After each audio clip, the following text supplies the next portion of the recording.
स्वागत है आप सभी का इस साप्ताहिक सत्संग में। हाँ। अगर कोई प्रश्न है तो आप बोलकर या पूछ कर लिख कर पूछ सकते हैं। पूछिए।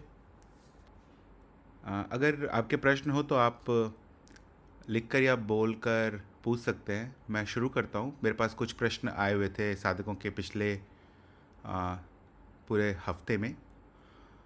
तो पहला प्रश्न था कि जब अनुभवकर्ता में एक गुण नहीं है तो किस गुण से उसका अनुभव होता है।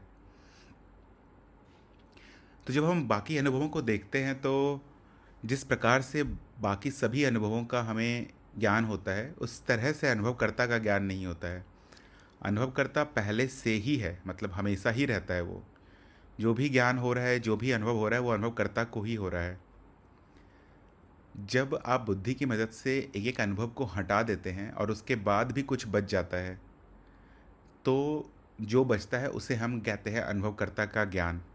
अनुभवकर्ता का पता नहीं चलेगा पर अनुभवकर्ता के ज्ञान का हमें पता चल जाता है। इसे नकारात्मक ज्ञान भी कह सकते हैं। जैसे कि अगर आपके पास 100 रुपये है और वो खर्च हो गए, पूरे के पूरे 100 रुपये खर्च हो गए, तो अब आपके हाथ में 100 रुपये नहीं है। पर आपको पता है ये बात कि आपके हाथ में 100 रुपये नहीं है। बिना 100 रुपये हुए भी आपको ये बात पता चल जाता है। कैसे ये? यही है नकारात्मक ज्ञान। या फिर अगर आपके हाथ में अगर दो सेब है तो आप जान रहे हैं कि आपके हाथ में दो सेब है। अगर एक सेब है तो वो भी आप जान रहे हैं कि एक सेब है। अगर शून्य सेब सेब होगा आपके हाथ में तो ये भी आप जान जाएंगे कि मेरे हाथ में अब कोई भी सेब नहीं है। सेब नहीं होने से भी उसका ज्ञान हो जा रहा है, सेब के अभाव का ज्ञान हो जा रहा है। तो ये ज्ञान जो है वो नकारात्मक ज्ञान है। तो इसी तरह से अनुभवकर्ता का भी ज्ञान होता है कि अनुभवकर्ता है जो सभी अनुभवों को हटाने के बाद बच जाता है। वो ज्ञान जो है उसे कह सकते हैं अनुभवकर्ता का ज्ञान। कोई गुण नहीं है जो अनुभवकर्ता का आपको दिखेगा। अगर गुण दिख जाए तो वो एक अनुभव मात्र ही हो जाएगा, वो अनुभवकर्ता का ज्ञान नहीं होगा। तो इस तरह से अगर आप मनन करें और देखते जाएं कि कौन कौन सा अनुभव है जो बदल रहा है और क्या है जो कभी नहीं बदलता है, तो आप अनुभवकर्ता तक पहुंच जाएंगे। और कभी कभी हम कहते हैं कि अनुभवकर्ता के बहुत सारे गुण भी होते हैं, जैसे कि सर्वव्यापी या फिर अजर अमर होना। वो उसका निहित स्वभाव है। केवल उसका होना मात्र ही इन सभी अनुभवों को दर्शा देता है या फिर इन सभी गुणों को दर्शा देता है, क्योंकि ये गुण जागृत अवस्था या फिर जीव के नित्य होने वाले अनुभवों के तुलना में बताया जा रहा होता है। अनुभवकर्ता में कोई भी गुण नहीं है, केवल उसका नकारात्मक ज्ञान संभव होगा। आशा करता हूँ ये समझ में आया हो। अगर इस पे कोई प्रश्न हो या कुछ पूछना है तो आप बोल सकते हैं या लिख के भी भेज सकते हैं। मैं अगले प्रश्न पे बढ़ता हूँ। एक साधक पूछ रहे थे कि अनुभवकर्ता मनुष्य के इंद्रियों से तो परे है, पर कैसे जान सकते हैं कि सूक्ष्म इंद्रियों से भी इसका ज्ञान नहीं होगा। तो ये जानने के लिए कि सूक्ष्म इंद्रियों से भी इसका ज्ञान नहीं होगा, इसके लिए पहले आपको जागृत अवस्था में कम से कम अभी अपने भौतिक इंद्रियों की मदद से ये पता चल जाना चाहिए कि अनुभवकर्ता क्या है। अर्थात आपको अगर आत्मज्ञान हो गया तब फिर आप आसानी से जान पाएंगे कि सूक्ष्म अवस्था में भी इसका ज्ञान नहीं होगा। कैसे? क्योंकि अगर सूक्ष्म अवस्था में मान लीजिए आप किसी लोक में हैं और वहाँ पर अगर आपको अनुभवकर्ता का अनुभव हो गया, किसी भी इंद्रियों के माध्यम से अगर उसका अनुभव हो गया, तो फिर प्रश्न यही आ जाएगा कि किसको हो रहा है इसका अनुभव।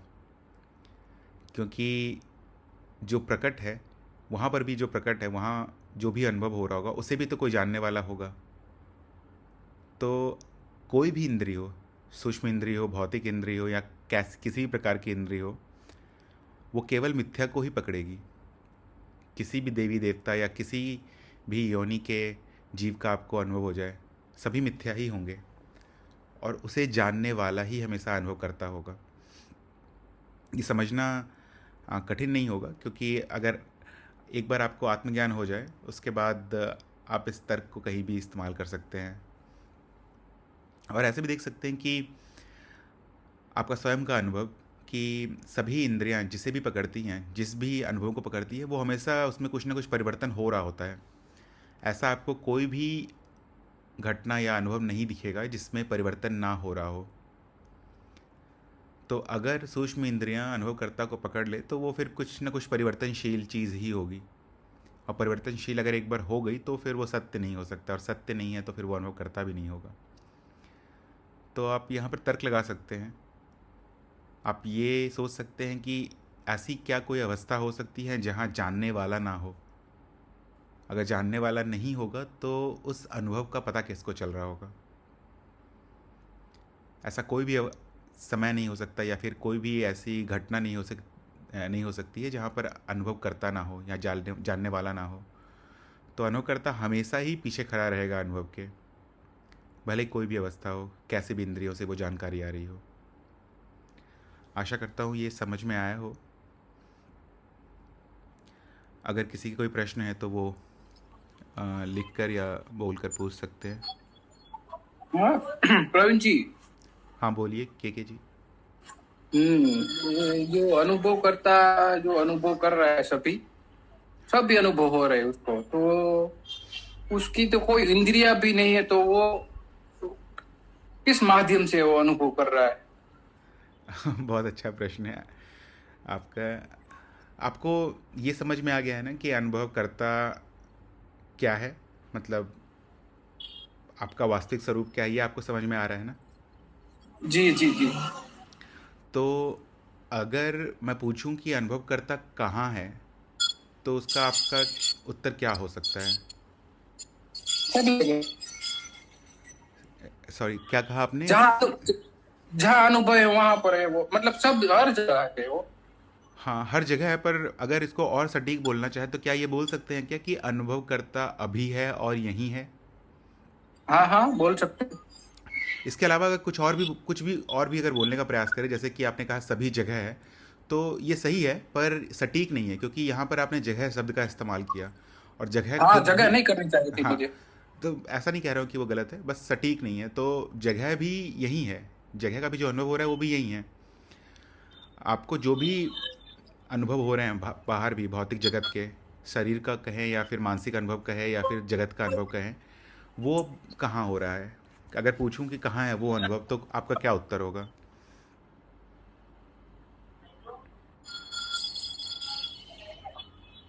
हाँ जी बोलिए, मैं सुन नहीं पाया। मैं पूछ रहा था कि अगर आपके सामने कोई अनुभव प्रकट है अभी, जैसे मानिए दीवार होगा घर का या फिर टीवी रखा होगा, तो अगर मैं पूछूं कि वो टीवी कहाँ है, तो उसका क्या उत्तर होगा आपका? टीवी तो सामने है।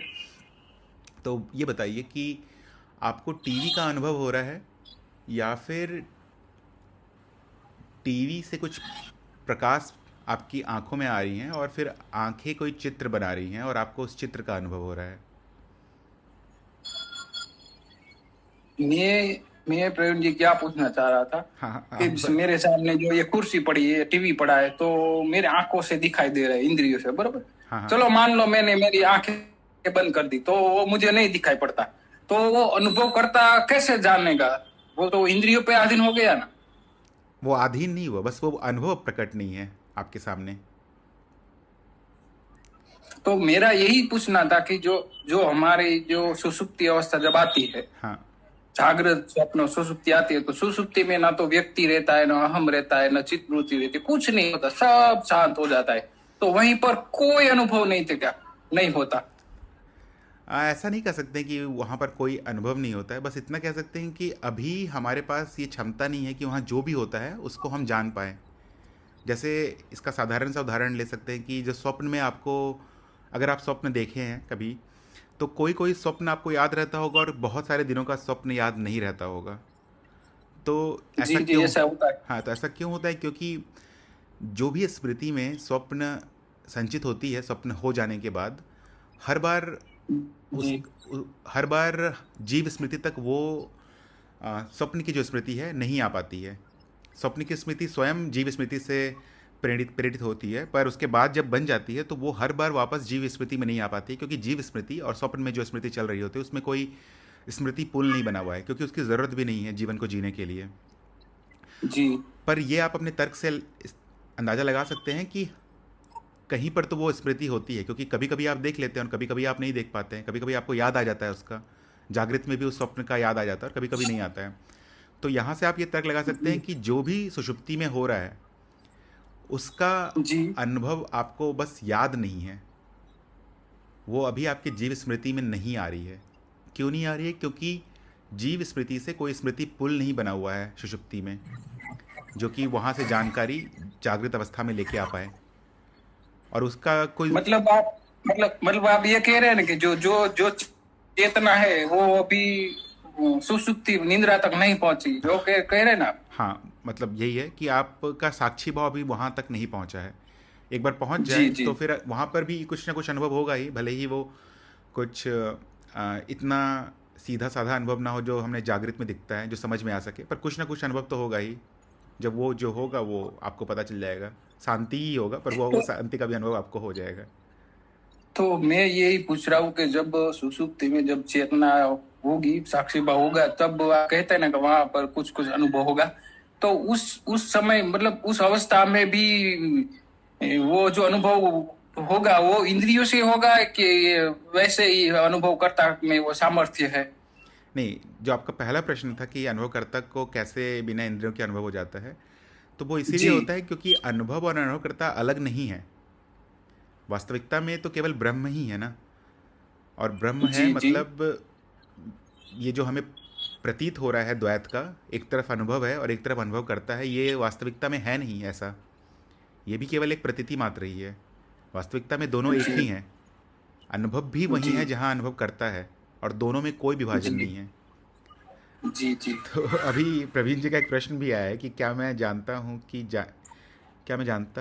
जानना क्या होता है। तो प्रवीण जी, जानना यही है कि अनुभवकर्ता और अनुभव में कोई भेद नहीं है। यहाँ दृश्य और दृष्टा नहीं है, केवल दृष्टि है, अर्थात केवल जानना मात्र ही है। उसके ऊपर फिर संस्कार और बुद्धि के कारण ऐसा प्रतीति होने लगता है कि दो है, एक तरफ मैं हूँ जो सब कुछ जान रहा है, और एक तरफ जानने योग्य कुछ चीज़ है, पर दोनों का समावेश ही सत्य है। हाँ, बोलिए, क्या तो कीजिए। प्रवीण जी अभी जो आप कह रहे हैं ना वो तो ब्रह्म ज्ञान है, क्योंकि हाँ। ब्रह्म ज्ञान में कोई भेद नहीं होता। क्योंकि हम्म। अभी तो हमारी स्थिति क्या है, अब हमारी स्थिति तो अभी आत्मज्ञान तक भी नहीं पहुंचे है। तो हमें तो चित्तवृत्ति जो भेद करती है, हम्म। दृश्य और दृष्टा, वो भेद भेद में ही आपको हमें समझाना पड़ेगा ना। हाँ, तो इसका कोई फिर कारण नहीं है द्वैत के स्तर पर। अगर आप पूछ रहे हैं कि द्वैत के स्तर पे क्या कारण है कि अनुभवकर्ता तक अनुभव पहुंच जा रहा है, कोई कारण नहीं है। हम्म बस उसके सामने प्रकट है ये अनुभव। और कोई हम्म। कोई तरीका भी नहीं है ये जानने का कि अनुभवकर्ता को अनुभव हो भी रहे हैं या नहीं हो रहे हैं। बस दिख रहे हैं, हमें इतना पता है। इसके बाद क्या हो रहा है अनुभवकर्ता, उस पर कोई उससे प्रभावित हो रहा है या उससे प्रेरित हो रहा है, ये सब कुछ जानने जानने का चीज़ तो, है नहीं। हाँ। तो मेरा कहने का मतलब ये तो जो अनुभव करता है वो इंद्रियों के माध्यम से अनुभव नहीं कर रहा है ना, वो उसमें क्षमता है ना। अनुभवकर्ता में कोई क्षमता नहीं है, उसके सामने अनुभव प्रकट है, बस इतना है। तो वो उसको जान लेता है ना, जो जान लेता है तो इंद्रियों के माध्यम से जान लेता है कि वैसे ही जान लेता है? इंद्रियां, देखिए, इंद्रियां जीव के लिए ज़रूरी है ताकि आपको समझ में आ सके कि कौन सा मेरा घर है, कौन सा दूसरे का घर है, क्या खाना है, क्या नहीं खाना है। अनुभवकर्ता के सामने जी बस अनुभव है, और ये इंद्रियां क्या कर रही हैं कि जो अलग अलग प्रकार के अनुभव प्रकट हो रहे हैं हमारे सामने, जीव के जी सामने, उसमें भेद करती है जी। ताकि जीवन सुलभ हो सके। पर अगर आप ये पूछ रहे हैं कि क्या इंद्रियां ना हो तो अनुभव नहीं होगा, ये अज्ञेय है। ये कोई बता नहीं सकता है।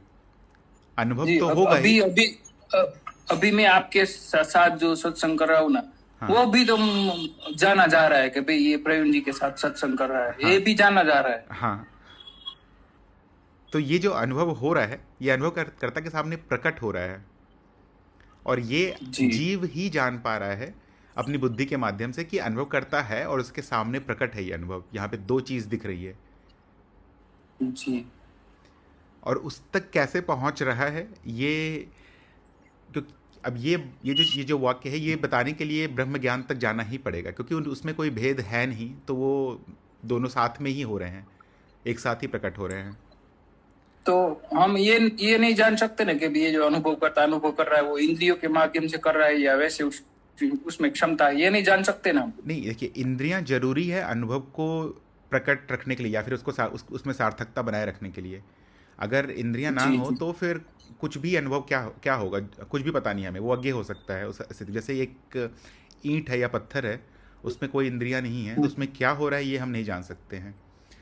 एक बार हम्म, इंद्रियां आ जाएं तो हम कम से कम ये जान पाएंगे कि क्या अनुभव प्रकट हो रहे हैं, उसमें एक सार्थकता बन सकती है, उसमें आ, एक के बाद एक घटता हुआ क्रम बन सकता है, तो हमें उसमें दिख सकता है जीवन की क्या हो रहा है। और उसके बाद फिर ये कहा जा सकता है कि अनुभवकर्ता को इंद्रियों के माध्यम से अनुभव हो रहे हैं, इंद्रियों की वजह से अनुभव प्रकट हो रहे हैं, वो उसको पता चल रहा है। पर कैसे पता चल रहा है, वहाँ तक क्यों जा रहा है, ये द्वैत में बताना, ये द्वैत में संभव नहीं बताना, बस है उसके सामने, इतना कह सकते हैं। जी। अभी जो ये जो बाहर के जो अनुभव है, ये जो बाहरी इंद्रिया है, चलो मान लो ये सब इंद्रिया हमने बंद कर दी, जैसे कछुआ अपने सभी अंग खींच लेता है ना, ऐसे हमने बंद कर दी सभी। तो जो हमें विचार जो उठते हैं, वो इच्छा उठती है, वो उसको भी वो अनुभव करता जान लेता है ना। हाँ, आपको ये तो पता चल जा रहा है कि उस समय कुछ भी नहीं है। अगर मान लीजिए अगर आप सारे इंद्रियों को बंद कर दें, ये भी हम्म, काल्पनिक है पर मान अगर कर पा रहे हैं, जैसे बहुत सारे योगी कर लेते हैं, तो उस जी स्थिति में भी तो कुछ खालीपन रहेगा, कुछ किसी चीज़ का जी जी। अभाव रहेगा, उस अभाव का भी तो अनुभव होगा आपको। अगर आप अपने कान पर अभी तो हाथ रख ले तो आवाज़ आना बंद हो जी जी जाएगा। जी, तो मैं यही पूछ रहा हूँ कि जो वो खालीपन को भी वो जान लेता है ना, हाँ। खालीपन जैसे सुसुप्ति में खालीपन होता है, कुछ नहीं, तो उसको भी वो अनुभव कर लेता है ना। हाँ, उसको उसका भी अनुभव हो जाता है उसको। हाँ, हाँ, उसका भी हो जाता है। तो मुझे तो ऐसा लगता है कि वो इंद्रियों के बिना उसमें ऐसी क्षमता है। इंद्रियों के बिना क्षमता, आप इस अगर इसी वाक्य को सटीक से अगर तरह से कहना चाहे तो आप ये कह सकते हैं कि इंद्रियों के बिना आपको पता नहीं रहेगा, क्योंकि ये जानने वाला कौन है कि उसमें क्षमता है या नहीं है। ये जी ये जी तो ये तो जीव ही जान रहे हैं ना, ये तो आप ही जान रहे जी हैं, के जी ही जान रहे हैं कि इंद्रियां है तो अनुभव, किसी प्रकार का अनुभव है जिसमें सार्थकता हो। ये सार्थक जो शब्द है, ये आपको ही पता चलेगा ना, ये आप जान नहीं पाएंगे कि अनुभवकर्ता को क्या पता चल रहा है, क्योंकि अनुभवकर्ता जी है जी केवल इतना ही है। जी जी और उस तक क्यों पहुंच रहा है, ये अगर आप दूरी ढूंढने का प्रयास करें कि अनुभव और अनुभवकर्ता में दूरी कितनी है, अगर दूरी नहीं है तो सहज तरह से उसको पता चल जाना चाहिए। और उसको पता चल जा रहा है बिना किसी यंत्र के। ये भी अगर आप देखें तो अनुभव और अनुभवकर्ता में आपको कुछ जुड़ा हुआ दिखेगा नहीं, और फिर भी दोनों एक साथ ही हो जाते हैं, तो फिर ये प्रमाण हो जाता है कि दोनों भिन्न नहीं हैं। और फिर ये आपका जो जी प्रश्न था कि ये बिना इंद्रियों के कैसे जान ले रहा है, वो जान लेगा क्योंकि दूर ही नहीं है कोई, एक ही साथ हो रहे हैं। केवल दृष्टि है वहाँ पर, केवल जानना हो रहा है वहाँ पर, जानने वाला भी नहीं है और जानने योग्य कोई चीज़ भी नहीं है। जी जी। और कुछ इसमें पूछना चाहते हैं आप? प्रवीण जी, प्रणाम। हाँ, प्रणाम प्रवीण प्रणाम जी। रुचित जी। मेरा एक प्रश्न था, क्या मैं जानता हूँ कि जानना क्या होता है? नहीं, आप नहीं जानते हैं। हाँ, केवल जानना है। अगर जानने का प्रयास करेंगे तो ये जो प्रश्न है वो ब्रह्म ज्ञान का प्रश्न है, पर अगर जैसे ही प्रयास करेंगे वो आपको उत्तर जीव के स्तर पे ही मिलेगा, नीचे आ जाएगा आपका। प्रयास करने से ही तुरंत आप नीचे आ जाएंगे। और मैं जानता हूँ, इसके लिए इसमें बहुत सारे वो हैं, क्या कहते हैं, मान्यताएं हैं। पहले तो अगर मैं जानता हूँ तो मैं को भी जानता हूँ, तो मैं को अगर जान जाएगा तो वो जीव ही हो जाएगा वापस से। तो मैं नहीं जानता। तो मैं बस है वहाँ पर, केवल होना है वहाँ पर, वहाँ कोई भी परिभाषा नहीं है। किसी भी प्रकार का कोई भी मतारोपण या फिर मान्यता जो जन्मों से ठोस हो गई है वो नहीं है वहाँ पर। मैं भी नहीं है, जानने वाला भी नहीं है।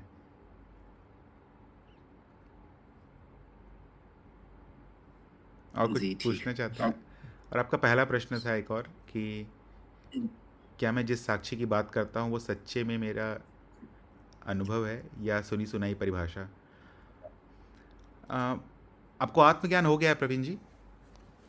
जी जी। हाँ, तो फिर ये तो फिर एकदम सरल है कि परिभाषा नहीं है ये जब आप सभी अनुभवों को हटा देते हैं तो भी तो बच जाता है ना आपका, आप जो हैं वो रुक जाता है, वो रहता है। जैसे मेरी जी। आवाज़ अगर आपको अभी सुनाई दे रही है तो ये किसको सुनाई दे रही है?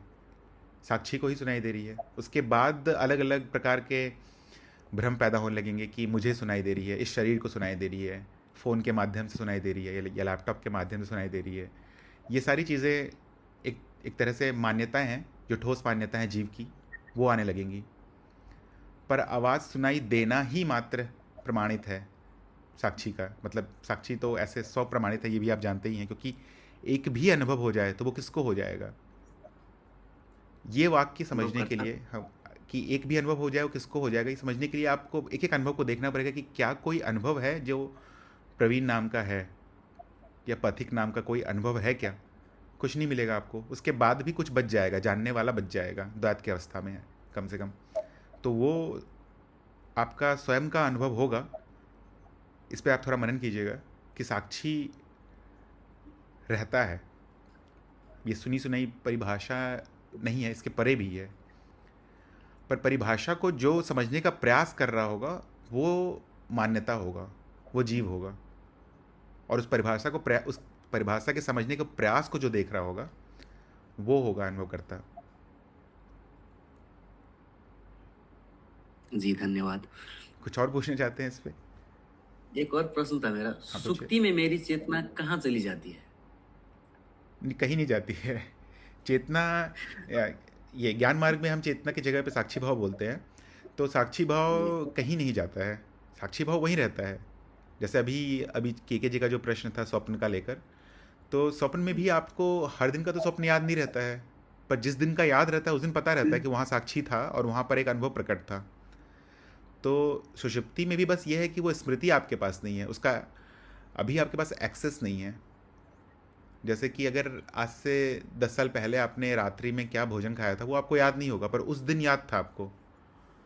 तो वो ऐसा नहीं कह सकते हैं कि उस दिन की चेतना गायब हो गई है, बस वो स्मृति नहीं है अभी आपके पास, या उस स्मृति का एक्सेस नहीं है आपके पास अभी, इतना ही कहा जा सकता है। तो सुषुप्ति में भी बस आपको उस स्मृति का स्मृति पुल नहीं बना है जीवित जागृत अवस्था से लेके सुषुप्ति की अवस्था तक, इसलिए वहाँ का कुछ भी जानकारी जागृति में नहीं आ पा रहा है। इसीलिए भ्रम है ना? इसीलिए क्या भ्रम है? किस चीज़ को भ्रम? इसीलिए भ्रम है कि सुसुप्ति में मेरी चेतना कहाँ चली जाती है, हाँ, इसीलिए इसलिए ये प्रश्न भ्रम उठता आ है रहा है ना? कि शायद चेतना हाँ। ना हो मेरी वहाँ पे, क्योंकि पता ही नहीं है हम, जी। क्योंकि जीव केवल उस चीज़ पे ही कार्य कर सकता है जो जिसका अनुभव उसको हो, नहीं तो फिर कल्पना या फिर स्मृति के ही भरोसे रह सकता है। अगर स्मृति रहे तो उसको पता चल जाएगा, नहीं तो कल्पना में चला जाएगा पूरी तरह से। और जी। आप अभी कौन से चरण में हैं? जी, मैं तीसरा चरण में हूँ। हाँ, तो ज्ञान दीक्षा के बाद गुरुजी तंत्र बोधि भी कराते हैं, वहाँ पर आ, कुछ प्रयोग हैं, उसकी मदद से आप जान सकते हैं सुषुप्ति में क्या होता है। मतलब वो एक तरह का प्रयास है जहाँ पर आप अलग अलग अवस्था में अपनी चेतना, मतलब अपनी साक्षी भाव को जागृत कर सकते हैं। तो वहाँ पे भी आपको वहाँ का जो भी चेतना है वो आपको पता चलने लगेगा अगर साक्षी भाव जागृत हो जाए। जी, जी। ठीक। जी, अगर और कोई धन्यवाद। प्रश्न हो तो पूछिएगा आप फिर से। जी, नहीं। ठीक है। शालिनी जी कुछ कह रही थी, नींद में अनुभव करता होता है लेकिन उसका ज्ञान नहीं होता, जागने के बाद हम कह सकते हैं कि नींद का अनुभव हुआ बस। हाँ, तो शालिनी जी जो कहा है, शायद के जी के लिए उत्तर था ये।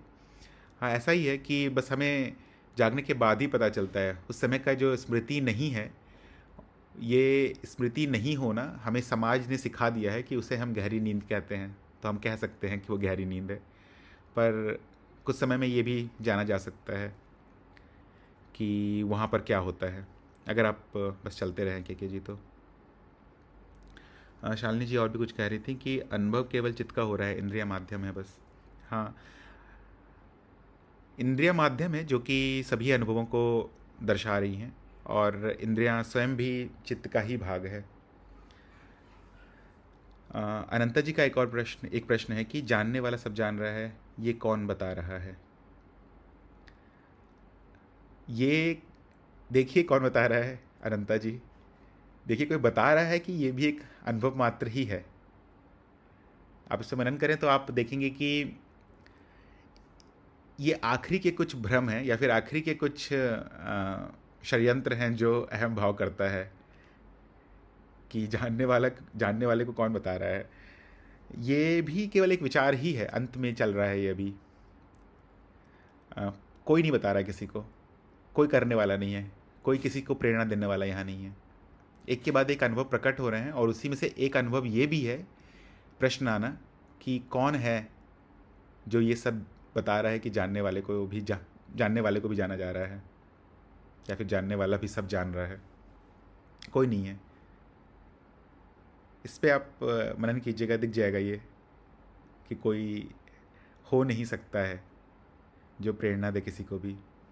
जो मिथ्या में जो भी हो रहा है वो एक के बाद एक घटनाएं बस घट रही हैं, और जो जान रहा है वो उसकी कोई इच्छा ही नहीं है कि कुछ जाने या ना जाने या कुछ भूल जाए या किसी चीज़ को अपने बस में कर ले या अपने मन के हिसाब से कुछ करना चाहे।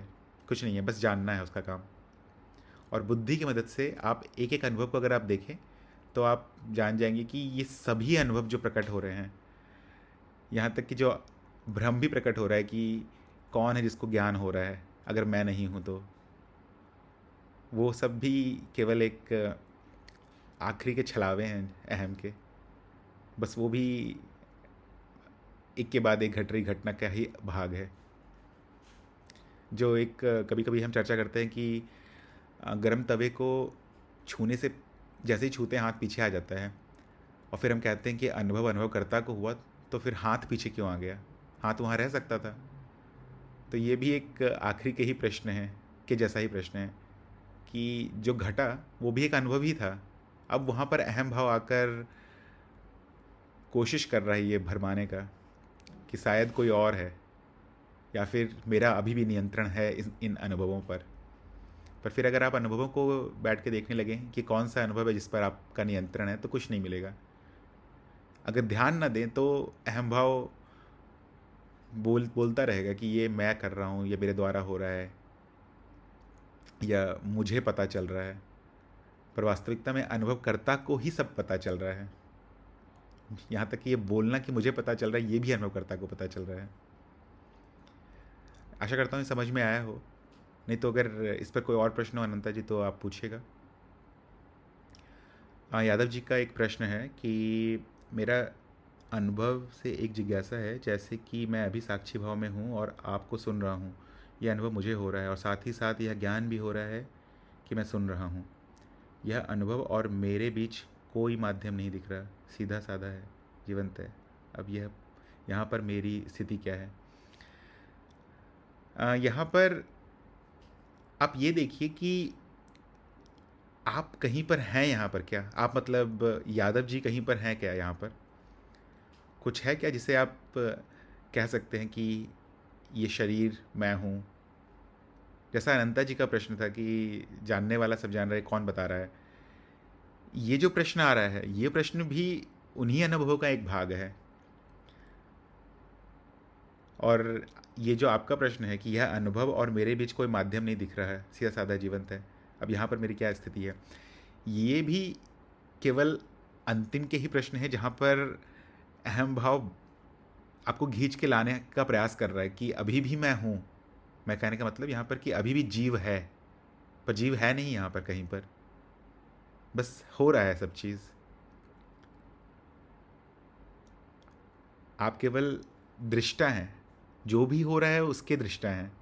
यहाँ तक कि ये जो भाव उठ रहा है कि मैं कहाँ हूँ इन सभी के बीच में, वो भी केवल एक मिथ्या भ्रम ही है या मिथ्या अनुभव ही है, उसके अलावा कुछ नहीं है यहाँ पर। इस पे कुछ बोलना चाहते हैं यादव जी, या फिर कुछ और प्रश्न हो इस पर? अगर कुछ और पूछना चाह रहे हैं तो आप बोलिएगा। तो आपका और अनंता जी का प्रश्न का उत्तर एक ही है। अनुपमा जी कह रही थी कि जब तक जानने वाला है द्वैत है। हाँ, जब तक ये भाव बना रहे कि जानने वाला है तब तक द्वैत रहेगा, और उसके साथ साथ जीव भाव भी थोड़ा बचा रहेगा, क्योंकि जीव भाव ही रहेगा तो अनुभवकर्ता का ज्ञान पक्का होने लगता है, और जैसे जैसे अनुभवकर्ता का ज्ञान पक्का होने लगता है वैसे वैसे जीव भाव कम होने लगता है। तो माया मदद करती है आपको आत्मज्ञान में स्थापित होने के लिए, और स्वयं माया अलग हो जाती है, और उसके बाद की यात्रा आपकी स्वयं की होती है। कोई होता नहीं है करने वाला या करवाने वाला। ठीक है, मैं अगले प्रश्न पे बढ़ता हूँ। अगर किसी और साधक के कोई प्रश्न हो तो आप लिख कर या बोल कर पूछ सकते हैं। एक साधक थे, वो पूछ रहे थे कि मैं साक्षी भाव की साधना कर रहा हूँ, पर संघर्षपूर्ण अनुभवों के सामने समर्पण भाव रख पाना हर बार संभव नहीं होता है। मतलब ये साधक कहना चाह रहे हैं कि जब जीवन की परिस्थितियाँ गंभीर हो जाती हैं, या फिर हर समय अगर कोई अपमान कर दे या कोई बुरा भला बोल दे, तो साक्षी भाव रख कर समर्पण भाव में रहना हर समय उनके लिए संभव नहीं है। तो इसमें कोई बुरी बात नहीं है। ऐसा समर्पण रखना ही आपको साक्षी भाव में लेके आएगा ऐसा नहीं है, इसका उल्टा है। आप साक्षी भाव में रहने का प्रयास कीजिए, और उसके बाद जैसा जीवन चल रहा है चलने दीजिए। अगर आपका कोई अपमान करे और आपको लग रहा है कि वहाँ से हट जाना समझदारी है, तो वो कर लीजिए, वो भी एक प्रतिक्रिया है। अगर आपको लग रहा है कि वहाँ पर किसी तरह से बोल कर या प्रतिक्रिया कर कर, गंभीर प्रतिक्रिया करके उस सिचुएशन को कंट्रोल किया जा सकता है, तो वो कर लीजिए। पर इन दोनों परिस्थिति में आप ये याद रखिए कि आप साक्षी हैं, और ये जो भी हो रहा है वो आपके सामने हो रहा है। साक्षी भाव से क्या होता है कि आप ये देख पाते हैं कि जीव के परे भी ये ज्ञान, या जीव के परे भी कुछ है जो इन सभी चीज़ों को देख रहा है, और वहाँ से जीव और अनुभवकर्ता में एक दूरी बननी शुरू हो जाती है। आप माया के स्तर से द्वैत के स्तर पे आने का प्रयास करते हैं और रहने लगते हैं। समर्पण एक प्रकार का प्रतिक्रिया है। जब आप साक्षी भाव में रहते हैं तो आपके पास कुछ समय हो जाता है किसी भी प्रकार का प्रतिक्रिया देने का। भले ही आप किसी के साथ लड़ाई करें या फिर समर्पण भाव में आ जाएं, वो दोनों ही प्रतिक्रिया ही है। समर्पण में अगर रहें और स्वीकार कर ले जो भी हो रहा है और चले जाएं वहाँ से, तो वो ज़्यादा सहज है।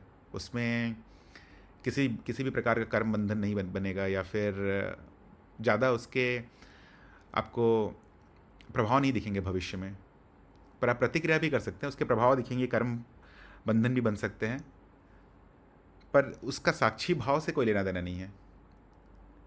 यहाँ तक कि ये भी सुझाया जा सकता है कि अगर आपको लग रहा है कि किसी विशेष परिस्थिति में आप साक्षी भाव नहीं रख पाते हैं, तो आप कल्पना कीजिए उस परिस्थिति की और उस समय साक्षी भाव रखने का प्रयास कीजिए। या फिर अगर ऐसी परिस्थिति आपके जीवन में घट चुकी है, तो उस घटना को आप फिर से दोहराइए और देखिए कहाँ पर साक्षी भाव चला जा रहा था।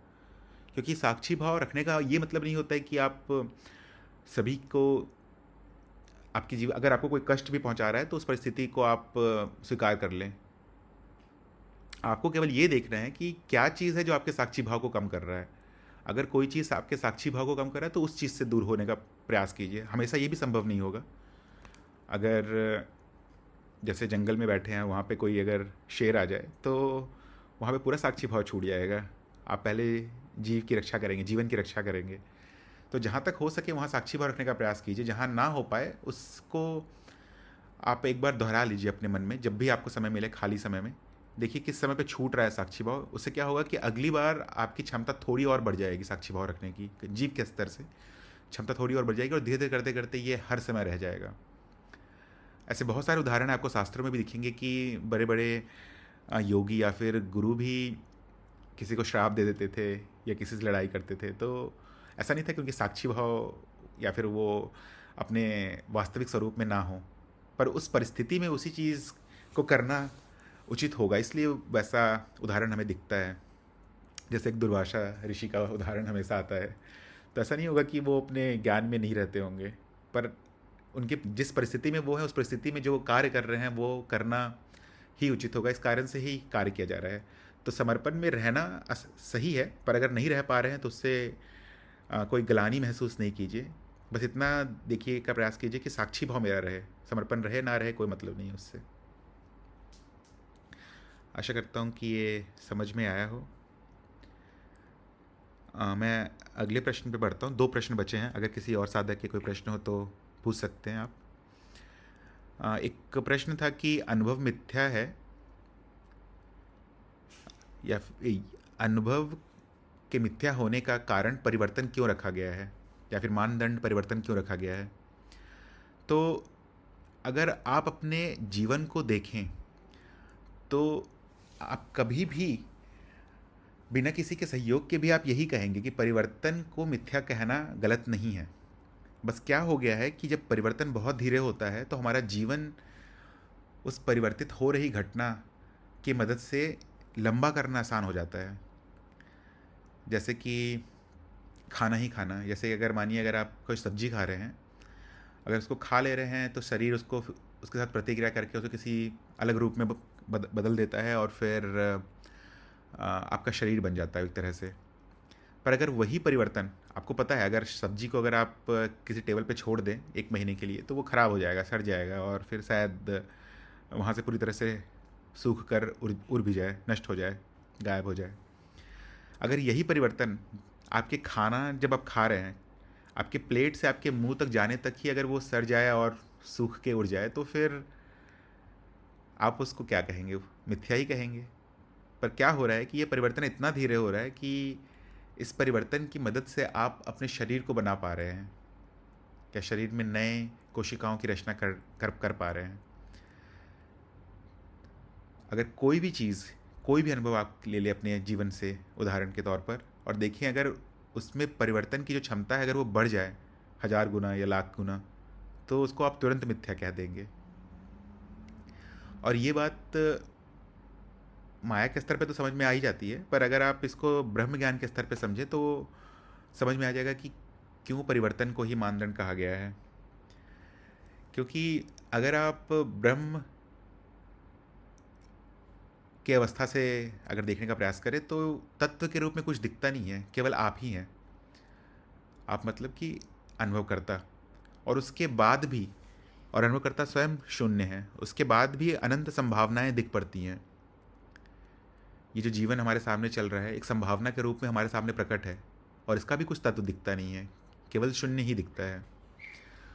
तो क्या कह सकते हैं कि ये क्या सत्य है? यहाँ केवल एक ही चीज़ दिखता है कि जो भी प्रकट हो रहा है उसमें नित्य परिवर्तन हो रहा है। अगर आप तत्व हैं तो उसके अलावा जो भी प्रकट होगा वो मिथ्या ही होगा। और इस मिथ्या में एक गुण हमें दिखता है कि ये हमेशा परिवर्तित हो रहा होता है। तो ब्रह्म अवस्था के या फिर ब्रह्म के स्तर से भी आप ये जान सकते हैं कि परिवर्तन मिथ्या ही हो सकता है। अगर सत्य होगा तो परिवर्तित नहीं होगा। और बाकी आप अपने जीवन से भी ये अनुभव ले सकते हैं। प्रवीण जी का एक प्रश्न है कि क्या मैं हमेशा स्मरण करता रहूं कि मैं साक्षी हूं, क्या ये प्रक्रिया ठीक है? हाँ प्रवीण जी, जब तक देखिए सभी साधकों को ज़रूरी नहीं है कि हमेशा याद रखना कि मैं साक्षी हूँ, पर शुरुआती चरणों में, जैसे अभी आप तीसरे चरण में हैं, तो आप जितना प्रयास करेंगे इस विचार को बनाए रखने का, उतना ज़्यादा प्रबल होता जाएगा आपका साक्षी भाव, उतना ज़्यादा दूरी बनता जाएगा द्वैत और माया के स्तर में। एक समय आएगा और वो समय ज़्यादा दूर नहीं होगा, बहुत ज़्यादा संभावना है कि ज्ञान दीक्षा कार्यक्रम ख़त्म करते करते आपको हमेशा स्मरण रखने की ज़रूरत ना पड़े। पर अगर पड़ेगी भी तो बस यही एक विधि है कि आप इस विचार को बनाए रखिए, और विचार को बनाए रखते रखते ही साक्षी आपको दिख पड़ेगा। दिख पड़ने का मतलब आपको उसका नकारात्मक ज्ञान हो जाएगा, अच्छे से हो जाएगा, और ये ठोस भी हो जाएगा। इसको कह सकते हैं कि ये आखिरी पायदान से जस्ट एक पहले का पायदान है। ये इस प्रयास में अगर आप रहें तो साक्षी भाव आसानी से आ जाएगा। और ऐसा भी एक क्षण आएगा जब आपको कोई भी संदेह नहीं होगा कि साक्षी है। ये आप ही का प्रश्न था ना कि हाँ, ये सुनी सुनाई परिभाषा, तो ये संदेह पूरी तरह से गायब हो जाएगा। पर ये संदेह को हटाने के लिए ये विचार अभी रखना ज़रूरी है। कुछ समय के बाद ये अपने स्वतः ही चलता रहेगा हमेशा कि मैं साक्षी हूँ, और उसके लिए विचार रखने की जरूरत नहीं पड़ेगी आपको। तो सुझाव यही रहेगा कि अभी जैसा कहा गया है कार्यक्रम में कि स्मरण रखना है कि मैं साक्षी हूँ, ये बनाए रखिए। जितना भी, जब भी आपको याद आ जाए तब से शुरू कर दीजिए। बाकी विधि भी आपको शायद वहाँ पे बताया ही गया होगा कि कुछ चिन्ह बना सकते हैं अपने फ़ोन का वॉलपेपर, लैपटॉप का वॉलपेपर, जो भी चीज़ आपको लगे कि याद दिला दे आपको बार बार। बहुत सारे लोग नोटिफिकेशन के ऐप भी डाउनलोड कर लेते हैं जो नोटिफिकेशन भेजते रहता है। बहुत सारे लोग अलार्म लगा लेते हैं हर 1 घंटे का। तो आप कुछ उस तरह के उपाय कर सकते हैं, और ये निश्चित है कि इस स्मरण के बाद आप, जैसे कहा मैंने कि ये आखिरी से दूसरा पायदान है, तो आखिरी पायदान तक भी आप आ जाएंगे आसानी से कि मैं साक्षी हूँ, और ये फिर सुनी सुनाई बातें नहीं रहेंगी। पर इसके लिए ज़रूरी है कि आप एक बार अच्छे से मनन कर लें कि अनुभव क्या है और अनुभवकर्ता क्या है, और पूरी तरह से प्रमाणित कर ले कि सभी अनुभवों के परे हैं आप, और फिर ये विचार को चलने दें। ऐसा ही सभी करते हैं और सभी अंत में अनुभवकर्ता तक पहुंच जाते हैं। तो सुझाव यही रहेगा, स्मरण बना के रखिए। आज का आखिरी प्रश्न है कि साधक पूछ रहे थे कि क्या ज्ञान दीक्षा करने से प्रगति सुनिश्चित हो जाती है? तो सुनिश्चित हाँ हो जाती है। मैं तो कहूँगा कि सिर्फ त्रिज्ञान कर लेने से भी सुनिश्चित हो जाती है, पर समय ज़्यादा लग सकता है। अगर जल्दी जल्दी करना है तो ज्ञान दीक्षा सही चीज़ है, क्योंकि ये एक गहरा संस्कार डाल देता है आप पर। आप इसमें क्योंकि प्रयास कर रहे होते हैं जीव के स्तर पर सभी चीज़ों को समझने का, एक पूरी तरह से व्यवस्थित कार्यक्रम है ये। एक एक चरण के बाद आप का जो भी प्रयास होता है वो साक्षी के और करीब आपको लेके आता है। तो अगर ज्ञान दीक्षा आप नहीं कर रहे हैं तो ऐसा नहीं है कि नहीं करेंगे तो ज्ञान तो आपकी प्रगति नहीं होगी, पर करेंगे तो जल्दी होगी। तो यही होगा मेरा सुझाव कि ज्ञान दीक्षा अगर कर सकते हैं, समय है, निकाल सकते हैं तो आप कीजिए। उषा जी का एक प्रश्न है कि नकारात्मक शब्द जो मैं कह रहा था अभी कि नकारात्मक ज्ञान, शायद उनसे पूछ रहे हैं वो कि उसका क्या मतलब है। तो उषा जी आप ये देखिए कि आपके सामने जो भी अनुभव अभी प्रकट है इसका आपको अनुभव हो जा रहा है, आपको आपकी इंद्रियां बता दे रही हैं, और आपको जो अनुभव हो रहा है इस प्रकार के अनुभव को कहते हैं सकारात्मक अनुभव। नकारात्मक अनुभव उसको कहते हैं जब अभाव का पता चले। जैसे कि मैं जो उदाहरण दे रहा था शुरुआत में कि आपके पास अगर मान लीजिए कि एक सेब आपके हाथ में है, तो ये आपको पता चल जाएगा कि एक सेब है मेरे हाथ में। पर जब आपके हाथ में एक भी सेब ना रहे तो ये बात भी आपको पता रहेगी कि अब सेब नहीं है मेरे हाथ में। सेब का नहीं होना भी सेब का ज्ञान करा रहा है यहाँ पर कि सेब नहीं है अब मेरे हाथ में। उसी तरह से आपको सभी अनुभवों का, भौतिक अनुभवों का या फिर मानसिक अनुभवों का सकारात्मक ज्ञान हो जाएगा। विचार आएंगे तो आपको पता चल जाएगा कि विचार आ गए हैं, भावनाएं उठेंगी तो आपको पता चल जाएगा, जैसे ही भावना चली जाएगी तो वो भी आपको पता चल जाएगा। पर अनुभवकर्ता का कभी भी सकारात्मक ज्ञान नहीं होगा। केवल इतना पता चलेगा कि है कुछ जिसे सभी अनुभव हो रहे हैं, और वो मैं नहीं हूँ। मैं मतलब शरीर नहीं है, वो ये मनोशरीर यंत्र नहीं है। इस मनोशरीर यंत्र के अलावा भी कुछ है जिसे पता चल रहा है, क्योंकि जिसे पता चल रहा है उसको छोड़कर जो भी बच रहा है वो सभी केवल अनुभव ही है, जो परिवर्तन, जिसमें परिवर्तन हो रहा है। और कुछ है जिसे सभी परिवर्तन का ज्ञान हो जाता है। जैसे ये विचार उठ रहा है कि कोई भी विचार आ जाए तो उसका ज्ञान किसी को हो जाता है, वो कौन है? वही है अनुभवकर्ता। जैसा अभी अनंता जी भी पूछ रही थी, जानने वाला सब जान रहा है, ये कौन बता रहा है? ये जो विचार उठ रहा है कोई है नहीं, पर इसका ज्ञान भी किसी को हो जा रहा है। जीव के स्तर पर कोई नहीं है। क्या है जिसको आप जीव कह सकते हैं? शरीर को कहेंगे या फिर स्मृतियों को कहेंगे, भावनाओं को कहेंगे? कुछ भी नहीं है जिसको आप उंगली रख के कह सके कि ये जीव है, या फिर ये है जिसका नाम उषा है। अगर वो जिस पे भी आप उंगली रखेंगे उसके अलावा भी बहुत सारी चीज़ें आपको दिख जाएंगी जो फिर अहम भाव कहने लगेगा कि ये भी उषा है, वो भी उषा है। पर अनुभवकर्ता के का अगर बात करें तो वहाँ पर आपको हमेशा पता रहेगा कि कुछ है जो जान रहा है सभी चीज़ों को, और किसी भी प्रकार का अनुभव उठ जाए वो रहेगा हमेशा जानने के लिए। और बुद्धि से अगर जब भी आप प्रमाणित करने का प्रयास करें आपको पता चल जाएगा कि वो है पीछे, तभी पता चल रहा है मुझे। तो नकारात्मक का यही मतलब था कि अनुभवकर्ता का आपको सीधा अनुभव नहीं होगा जैसे बाकी वस्तुओं का होता है, उसका हमेशा ही नकारात्मक अनुभव होगा, उसका नहीं होना ही उसका ज्ञान कराएगा। या फिर सही तरह से कहे कि सटीक कहे तो उसका जो अनुभव नहीं होगा वही उसका ज्ञान कराएगा, नकारात्मक अनुभव होगा। आशा करता हूँ ये समझ में आया हो, नहीं तो आप फिर से पूछ सकती हैं उषा जी। मधु जी का एक प्रश्न है, ये जगत ब्रह्मन के लिए माया है या मनुष्य के लिए माया है? ये जगत ब्रह्मन के लिए माया है, या फिर ब्रह्मन के लिए भी नहीं कह सकते हैं, इसको कह सकते हैं कि अनुभवकर्ता के सामने जो प्रकट है वो माया है।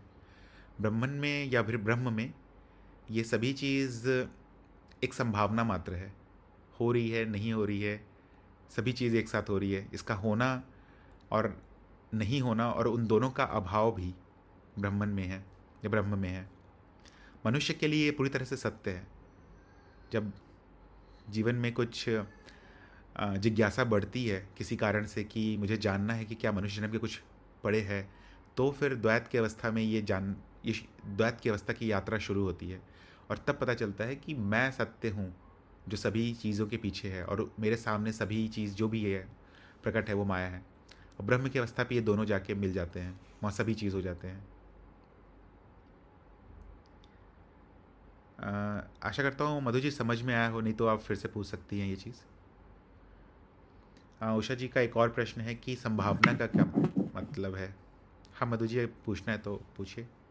जी प्रणाम प्रवीण सर, मैं समझ गई हूँ, बस इसका आंसर जानना चाह रही थी। ये प्रवीण जी का आज का प्रश्न था, ग्रुप में वो डाले थे, तो उनको उनके हिसाब से इसका उत्तर नहीं मिल पाया था, इसलिए मैं इसको इस ग्रुप में डाली। ठीक है, धन्यवाद मधु जी। जी जी। उषा जी का प्रश्न है कि संभावना का क्या मतलब है। तो जैसा हम कहते हैं कि जो भी अनुभव हमारे सामने प्रकट है वो संभावना मात्र ही है, पर फिर ये प्रश्न आ सकता है कि अगर ये संभावना है तो मैं कैसे सभी अनुभवों को देख सकता हूँ, छू सकता हूँ, खा सकता हूँ, या वो मेरे जीवन के लिए कैसे सुलभ है, कैसे मेरे जीवन को चला रही है। तो इसका उत्तर आपको ब्रह्म ज्ञान पे मिलता है। जब आप ब्रह्म के दृष्टिकोण से देखें तो वहाँ क्या है, केवल अनुभव करता है तत्व के रूप में, और उसके अलावा जो भी चीज़ है, कुछ तत्व है नहीं। अगर तत्व है नहीं तो कुछ होना भी नहीं चाहिए वहाँ पर। अगर आप स्वयं का भी तत्व देखने का प्रयास करें, स्वयं अर्थात अनुभवकर्ता का तत्व, तो कुछ दिखेगा नहीं उसके पीछे कि ये है, इस कारण से अनुभवकर्ता प्रकट हो रहा है, कारणहीन है वो। उसी तरह से अगर जब आप ब्रह्म की तरफ देखें या ब्रह्म की दृष्टिकोण से देखने का प्रयास करें, तो इतने सारे जो अनुभव प्रकट हैं वो किसी कारण से तो प्रकट होंगे, और कोई कारण नहीं दिखेगा आपको। तो वो कारण बताने के लिए संभावना की परिकल्पना कर ली गई है यहाँ पर। जैसे एक नंबर लाइन होता है, उस पर आप 0 से लेफ़्ट भी जा सकते हैं, राइट भी जा सकते हैं। अगर दाएं जाएंगे तो -1 लिखेंगे, और बाएं जाएंगे तो +1 लिखेंगे। ये दोनों संभावना दिखा रही है कि मैं दाएं भी जा सकता हूँ, बाएं भी जा सकता हूँ, पर इसका जो कुल जोड़ होगा वो हमेशा शून्य ही आएगा। तो इसी प्रकार से यहाँ पर एक परिकल्पना कर ली जाती है नाद की, जो कि यही +1 और -1 के रूप में प्रकट है। ये प्रकट कहना भी सही नहीं है, ये परिकल्पना है जिससे कि अनुभव को समझाना आसान हो जाता है थोड़ा सा। जब ये जो नाद है, ये जब बहुत ही ज़्यादा अगर इसमें बहुत ज़्यादा परिवर्तन होता रहे, या एक दूसरे के साथ ज़्यादा घुल मिल जाए, ज़्यादा अगर ये कॉम्प्लेक्स स्ट्रक्चर फॉर्म कर ले, तो फिर इस संभावना में एक संभावना प्रकट होती है जीव की, और फिर अगर वो थोड़ा और कॉम्प्लेक्स होता चला जाए तो फिर एक समय आता है जब बुद्धि की भी संभावना प्रकट हो जाती है, और फिर बुद्धि की मदद से फिर वापस जाकर ये जाना जा सकता है कि ये जो भी चीज़ हो रहा है वो केवल मिथ्या है। यहाँ तक कि जो बुद्धि अपने बारे में भी जान जाती है कि मैं स्वयं मिथ्या हूँ।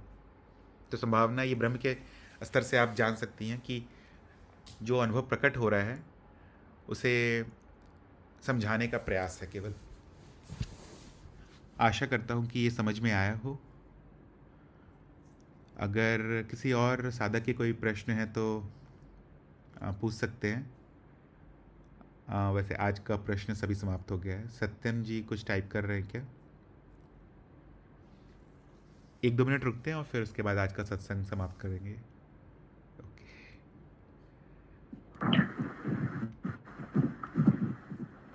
प्रवीण सर, मेरा एक प्रश्न है हाँ, कि पूछिए। अनुभव असीमित है, निरंतर है, मौलिक है, और लेकिन उसको इंद्रियां सीमित करती है, इसके कारण उसका हमें अनुभव होता है कि मतलब सही से देख पाते हैं, सुन पाते हैं। तो क्या मतलब नाक, जैसे नाक के द्वारा हम श्वास लेते हैं तो ऑक्सीजन लेते हैं और कार्बन डाइऑक्साइड छोड़ते हैं, तो क्या ये भी सीमित होने के कारण ही है?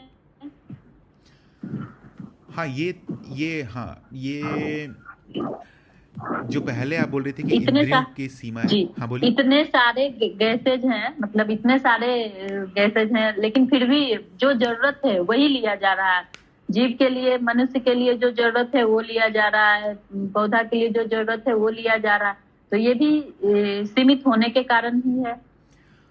हाँ, इस वाक्य को, आखिरी वाक्य को आप थोड़ा सटीक कर सकती हैं कि लिया तो कुछ भी जा सकता है, पर जी। जो ग्रहण होगा शरीर में उस तरीके की संरचना ही बनी हुई है। जैसे जो हमारे फेफड़े हैं, लंग्स जो है, आप किसी भी प्रकार का अगर वायु अगर शरीर के अंदर लेके जाएं तो जो फेफड़े हैं वो प्रयास करते हैं ऑक्सीजन को ही लेने का, पर अगर उसी टाइम पर अगर कार्बन मोनोऑक्साइड हो तो उसको भी अब्जॉर्ब कर सकते हैं वो, और फिर वहाँ पे दुर्घटना हो सकती है, जीव का जीवन जा सकता है।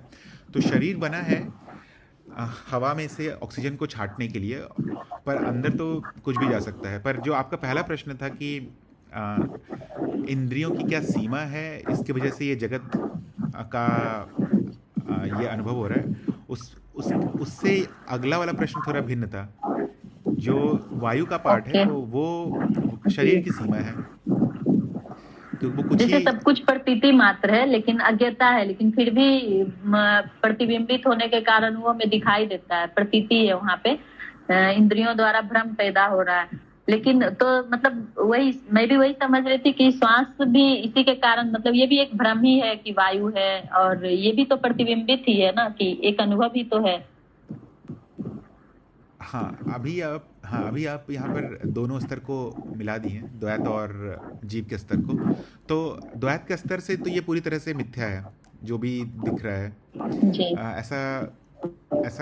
ऐसा कुछ है नहीं जिसे जीवन जीना है या फिर प्रयास कर रहा है वो जीवन जीने का। बस एक के बाद एक घटना घट रही है, सांस लिया जा रहा है, अंदर जा रहा है हवा, वहाँ से ऑक्सीजन छट जा रहा है, कार्बन डाइऑक्साइड बाहर आ जा रहा है और जीवन चल रहा है। पर जीव के स्तर से ये शरीर की क्षमता है जो सिर्फ ऑक्सीजन को लेके जिंदा रह सकता है। पर और भी जानवर हैं या फिर और भी जीव हैं, जैसे आपने उदाहरण दिया था पेड़ पौधों का, तो पेड़ पौधे का शरीर जैसा बना हुआ है वो उस प्रकार से अपना जीवन जी पाते हैं। तो द्वैत के स्तर से ये पूरी तरह से मिथ्या है। हाँ जी, बस मेरा यही जानना था कि सीमित होने के कारण ही ऐसा अनुभव हो रहा है, वो अनुभव जो है वो सब भी मिथ्या है। ये क्लियर है, बस वही जानना था कि सीमित होने के कारण ही जो एकदम मतलब परफेक्ट अनुभव जो होता है, जैसे एक चीज का सही से अनुभव होता है, इसी के कारण होता है ना। हाँ सीमित होने के कारण। जी, धन्यवाद।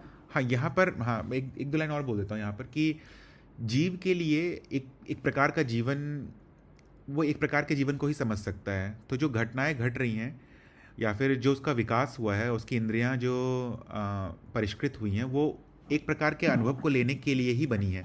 पर जैसे जैसे साधक का विकास होने लगता है, बहुत सारी और इंद्रियां हैं जो जागृत हो जाती हैं। तो आप में भी ऐसा होगा कभी, जब सूक्ष्म इंद्रियां जागृत हो जाएंगी, या फिर अगर आप तंत्र बोधि करें तो वहाँ पर सूक्ष्म इंद्रियों का आप उपयोग कर सकती हैं। वो उन इंद्रियों की मदद से आप भौतिक इंद्रिय, जो अभी इंद्रियां जागृत हैं, उससे भिन्न अनुभव हो सकता है, बहुत भिन्न हो सकता है। पर उसकी कोई ज़रूरत नहीं है जीव को जीवन चलाने के लिए। इस कारण से प्रकृति ने हमें पहले से ही सुषुप्ति में सभी प्रकार के सूक्ष्म इंद्रियों को दिया है। जिसे ज़रूरत है वो इस्तेमाल कर सकता है, जिसे ज़रूरत नहीं है वो अपना जीवन बिना उन इंद्रियों के चला सकता है।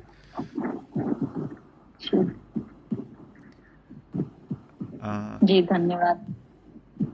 एक प्रश्न और है डॉक्टर डीजी का कि माया ब्रह्म की शक्ति है जो सत्य को ढक लेती है। हाँ, कह सकते हैं, ये कविता के रूप में कह सकते हैं कि शक्ति है, पर ऐसे आप देखें तो बस वो है, उसका कुछ कारण नहीं है। पर जो आपका अगला लाइन है वो सही है। जैसे ही वो प्रकट होती है और कोई समझाने वाला ना हो या फिर कोई अगर पास में ना हो जिसे ज्ञान हो या ज्ञान देने का प्रयास कर रहा हो, तो फिर सत्य ढक जाता है। इसका उदाहरण दिया जाता है हमेशा कि बादल का और सूर्य का, कि बादल के आने से सूर्य छुप जाता है पर रहता वहीं पर है जहाँ पर है, जहाँ पर सदियों से है वहीं पर सूर्य रहता है, बस दिखना बंद हो जाता है क्योंकि एक बादल उसके सामने आ गया। आप आगे कह रहे हैं कि ब्रह्म परम सत्य है जो शाश्वत है और अपरिवर्तनीय है, जबकि माया एक शक्ति है जो ब्रह्म की शक्ति के द्वारा जगत को एक भ्रमपूर्ण और क्षणभंगुर रूप में प्रकट करती है।